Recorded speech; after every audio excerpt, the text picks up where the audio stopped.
ಚಿತ್ತಾಪುರದಲ್ಲಿ November 16ರಂದು RSS ಪಥಸಂಚಲನಕ್ಕೆ ಜಿಲ್ಲಾಡಳಿತ ಅನುಮತಿ ವಿಚಾರ. ಕಲಬುರಗಿಯಲ್ಲಿ ಆರ್ಎಸ್ಎಸ್ ಪರ ವಕೀಲ ಅರುಣ್ ಶ್ಯಾಮ್ ಹೇಳಿಕೆ.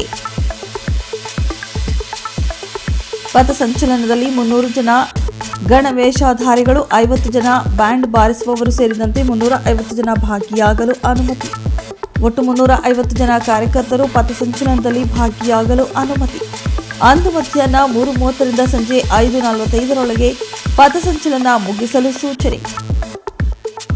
ಪಥಸಂಚಲನದಲ್ಲಿ ಕೇವಲ ಸ್ಥಳೀಯರು ಮಾತ್ರ ಭಾಗಿಯಾಗಲಿದ್ದಾರೆ. 800 ಜನಕ್ಕೆ ಪಥಸಂಚಲನದಲ್ಲಿ ಭಾಗಿಯಾಗಲು ಅನುಮತಿ ಕೇಳಿದ್ವಿ, ಆದರೆ ಜಿಲ್ಲಾಡಳಿತ 350 ಜನಕ್ಕೆ ಮಾತ್ರ ಅವಕಾಶ ನೀಡಿದೆ.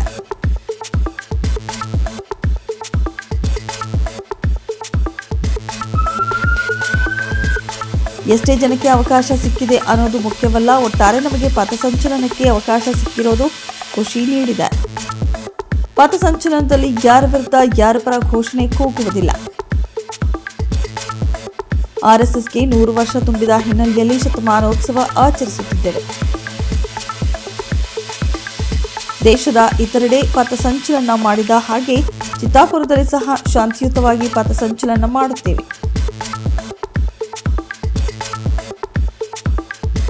ತಾಲೂಕಾಡಳಿತ, ಪೊಲೀಸ್ ಇಲಾಖೆ, ಕೋರ್ಟ್ಗೆ ಧನ್ಯವಾದಗಳನ್ನು ಸಲ್ಲಿಸುತ್ತೇವೆ.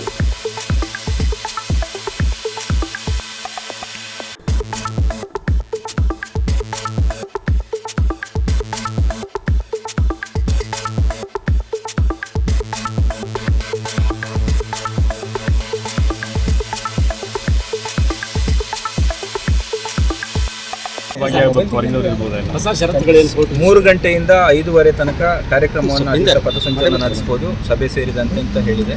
ಆಮೇಲೆ 300 ಜನ ಭಾಗವಹಿಸಬಹುದು ಗಣವೇಷಧಾರಿಗಳು ಪಥಸಂಚಲನದಲ್ಲಿ ಅಂತ ಹೇಳಿದೆ. ಜೊತೆಗೆ 50 ಜನ ಘೋಷ್ ಏನು ಸಂಘದ ಬ್ಯಾಂಡ್ ಸೆಟ್ ಏನಿದೆ ಅದರಲ್ಲಿ ವಾದಕರ ಟೀಮ್ ಕೂಡ ಇರಬಹುದು ಅನ್ನುವಂಥದ್ದನ್ನು ಅವಕಾಶ ಮಾಡಿಕೊಟ್ಟಿದೆ. ಮತ್ತು ಈ ಎಲ್ಲ ಇದರಲ್ಲಿ ನಾವು ಸಂಪೂರ್ಣ ರಾಜಕೀಯ ಘೋಷಣೆ ಇರೋದಿಲ್ಲ ಅಥವಾ ಇದರಲ್ಲಿ ಯಾವುದೇ ರೀತಿಯ ಕೂಗಾಟ ಇರೋದಿಲ್ಲ. ಶಾಂತಿಯುತವಾಗಿ ಈ ಸಭೆ ಹಾಗೂ ಪಥಸಂಚಲನ ನಡೀತದೆ. ಎಲ್ಲರೂ ಸ್ಥಳೀಯರು ಇರ್ತಾರೆ. ಈಗಾಗಲೇ ನಾವು ಕೋರ್ಟಲ್ಲೂ ಕೂಡ ಹೇಳಿದ್ದೀವಿ, ಈ ಕಾರ್ಯಕ್ರಮಕ್ಕೆ ಬಹಳಷ್ಟು ಬೇಡಿಕೆ ಹೊರಗಿಂದ ಬರ್ತೀವಿ ಅಂತ ಇದ್ರೂ ಕೂಡ ಯಾರಿಗೂ ಕೂಡ ಬರಬಾರ್ದು ಅಂತ ಸೂಚನೆ ಈಗಾಗಲೇ ಕೊಟ್ಟಾಗಿದೆ. ಯಾರು ಕೂಡ ಬರುವಂಥ ಪ್ರಶ್ನೆ ಇಲ್ಲ. ಕೇವಲ ಆ ಭಾಗದ ಜನ, ಯಾರು ಚಿತ್ತಾಪುರ ನಗರ ತಾಲೂಕಿನ ಸುತ್ತಮುತ್ತಲಿನ ಜನ ಏನಿದ್ದಾರೆ ಅದರಲ್ಲೂ ಇವಾಗ ಎಷ್ಟು ನಂಬರ್ ಹೇಳಿದೀವಿ ಅದಕ್ಕೆ ಏನು ಷರತ್ತುಗೆ ಬದ್ಧವಾಗಿ ನಡ್ಕೊಳ್ತೀವಿ ಅಂತ.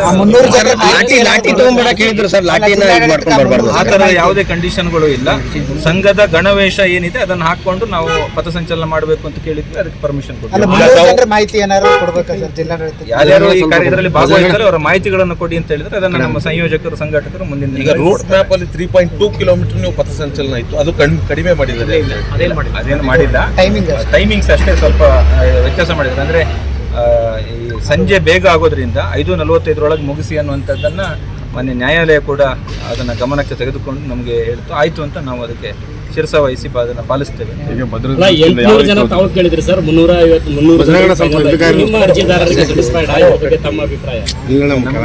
ಒಟ್ಟು ಸಂಘದ ಪಥಸಂಚಲನ ಕಾರ್ಯಕ್ರಮ ಆಗಬೇಕು ಅನ್ನುವಂಥದ್ದು ನಮ್ಮ ಉದ್ದೇಶ ಇದ್ದಿದ್ದು. ಅದರಲ್ಲಿ ಸಂಖ್ಯೆ ಕಡಿಮೆ ಹೆಚ್ಚು ಅನ್ನುವಂಥದ್ದು ಇಂಪಾರ್ಟೆಂಟ್ ಅಲ್ಲ.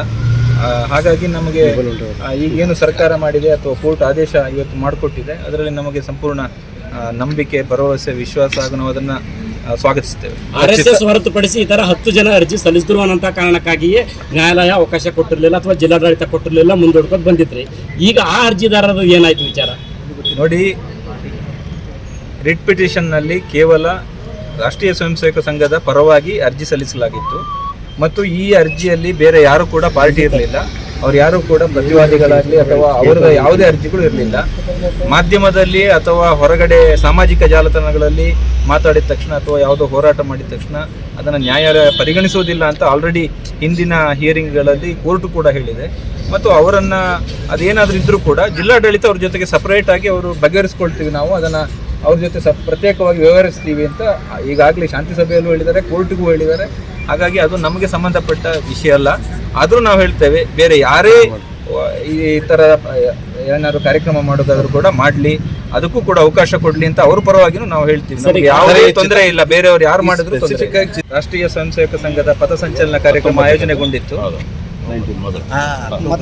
ಹೀಗಾಗಿ ಆ ಕಾರ್ಯಕ್ರಮಕ್ಕೆ ಪರ್ಮಿಷನ್ ಕೇಳಿದಾಗ ಮಧ್ಯರಾತ್ರಿಯಲ್ಲಿ ಅದನ್ನು ಜಿಲ್ಲಾಡಳಿತ ನಿರಾಕರಣೆ ಮಾಡಿತ್ತು. ತಾಲೂಕು ದಂಡಾಧಿಕಾರಿ ಅದನ್ನು ರಿಜೆಕ್ಟ್ ಮಾಡಿದರು. ಅದರ ವಿರುದ್ಧ ಹೈಕೋರ್ಟ್ನಲ್ಲಿ ರಿಟ್ ಅರ್ಜಿ ಸಲ್ಲಿಸಿ ಭಾನುವಾರ ದಿವಸ ಹಿಯರಿಂಗ್ ಆದಾಗ ಮಾನ್ಯ ಉಚ್ಚ ನ್ಯಾಯಾಲಯದ ಏಕಸದಸ್ಯ ಪೀಠ ನೀವು ಇನ್ನೊಂದು ದಿವಸ ಮಾಡ್ಬೋದು ಅನ್ನೋಂಥ ಒಂದು ಪ್ರಶ್ನೆಯನ್ನು ನಮಗೆ ಕೇಳಿದಾಗ ನಾವು ಎಲ್ಲರಿಗೂ ಅನುಕೂಲ ಆಗೋದಾದರೆ ನಾವು ಇನ್ನೊಂದು ದಿವಸ ಮಾಡಲಿಕ್ಕೆ ತಯಾರಿದ್ದೀವಿ ಅಂತೇಳಿ ಡೇಟನ್ನು ಕೊಟ್ವಿ. ಅದಾದ ನಂತರ ಉಚ್ಚ ನ್ಯಾಯಾಲಯದ ಏಕಸದಸ್ಯ ಪೀಠ ನಮಗೆ ಶಾಂತಿ ಸಭೆಯಲ್ಲಿ ಭಾಗವಹಿಸ್ತೀರಾ ಕೇಳಿದ್ರು. ನಾವು ಭಾಗವಹಿಸಲಿಕ್ಕೂ ರೆಡಿ ಇದ್ದೀವಿ. ಶಾಂತಿಯುತವಾಗಿ ನಾವು ಕಾರ್ಯಕ್ರಮವನ್ನು ಮಾಡಬೇಕು. ರಾಷ್ಟ್ರೀಯ ಸ್ವಯಂ ಸೇವಕ ಸಂಘದ 100 ವರ್ಷದ ಇತಿಹಾಸ ಏನಿದೆ, ಶಾಂತಿ ಮತ್ತು ಶಿಸ್ತುಗೆ ಒಂದು ಹೆಸರಾದಂಥ ಸಂಘಟನೆ, ಇದರ 100 ವರ್ಷದ ಆಚರಣೆಯ ಪ್ರಯುಕ್ತ ಈ ಪಥಸಂಚಲನ ದೇಶದಾದ್ಯಂತ ನಡೀತಾ ಇದೆ. ಈಗಾಗಲೇ ಕರ್ನಾಟಕ ರಾಜ್ಯದಲ್ಲಿ 500 ಕಡೆ ನಡೆದಿದೆ. ಕೇವಲ ಚಿತ್ತಾಪುರದಲ್ಲಿ ಬಾಕಿ ಇತ್ತು. ಆದರೆ ಅದರ ನಂತರದ 2-3 ಹಿಯರಿಂಗ್ಗಳು ನಡೀತು. ಮತ್ತೆ ಕೋರ್ಟ್ ಅಪೇಕ್ಷೆ ಪಟ್ಟು ಶಾಂತಿ ಸಭೆಯಲ್ಲಿ ಭಾಗವಹಿಸಿ ಮಾನ್ಯ ಅಡ್ವೊಕೇಟ್ ಜನರಲ್ ಶಶಿಕಿರಣ್ ಶೆಟ್ಟಿ ಅವರ ನೇತೃತ್ವದಲ್ಲಿ ಜಿಲ್ಲಾಧಿಕಾರಿಗಳು ಹಾಗೂ ಪೊಲೀಸ್ ವರಿಷ್ಠಾಧಿಕಾರಿಗಳು ಸಂಪೂರ್ಣ ಜಿಲ್ಲಾಡಳಿತದಲ್ಲಿ ಭಾಗವಹಿಸಿ ಅತ್ಯಂತ ಯಶಸ್ವಿಯಾಗಿ ಶಾಂತಿ ಸಭೆ ನಡೆಯಿತು. ಆ ಸಭೆಯ ಪರಿಣಾಮವಾಗಿ ಜಿಲ್ಲಾಡಳಿತ ಇವತ್ತು ಕೋರ್ಟ್ನಲ್ಲಿ ನಮಗೆ ಆದೇಶವನ್ನು ತಂದು ನಮಗೆ ಹಸ್ತಾಂತರ ಮಾಡಿ 16ನೇ ತಾರೀಕು ಪಥಸಂಚಲನವನ್ನು ನಡೆಸಲಿಕ್ಕೆ ಅವಕಾಶ ಮಾಡಿಕೊಟ್ಟಿದೆ. ಈ ಅವಕಾಶ ಮಾಡಿಕೊಟ್ಟಿದ್ದಕ್ಕೆ ಜಿಲ್ಲಾಡಳಿತಕ್ಕೆ, ಮಾನ್ಯ ಅಡ್ವೊಕೇಟ್ ಜನರಲ್ಗೆ, ಸರ್ಕಾರಕ್ಕೆ ನಾವು ಧನ್ಯವಾದವನ್ನು ಸಲ್ಲಿಸ್ತೇವೆ. ಮತ್ತು ಶಾಂತಿಯುತವಾಗಿ ಈ ಹಿಂದೆ ಹೇಳಿದ ಹಾಗೆ ಅತ್ಯಂತ ಸೌಹಾರ್ದತೆಯಿಂದ ಶಾಂತಿಯುತವಾಗಿ ಈ ಕಾರ್ಯಕ್ರಮವನ್ನು ನಡೆಸಬೇಕು ಅಂತ ಆಯೋಜಕರೆಲ್ಲ ತೀರ್ಮಾನ ಮಾಡಿದ್ದಾರೆ. ಮತ್ತು ನಾವು ಈಗಾಗಲೇ ಕೊಟ್ಟಿರ್ತಕ್ಕಂಥ ಷರತ್ತುಗಳು ಅಥವಾ ನಾವು ಏನು ಒಪ್ಕೊಂಡಿದ್ದೇವೆ ಒಂದಷ್ಟು ಕಂಡೀಷನ್ಗಳನ್ನು, ಅದನ್ನು ಚಾಚು ತಪ್ಪದೆ ಪಾಲಿಸ್ತೇವೆ ಅನ್ನುವಂಥ ಮಾತುಗಳನ್ನು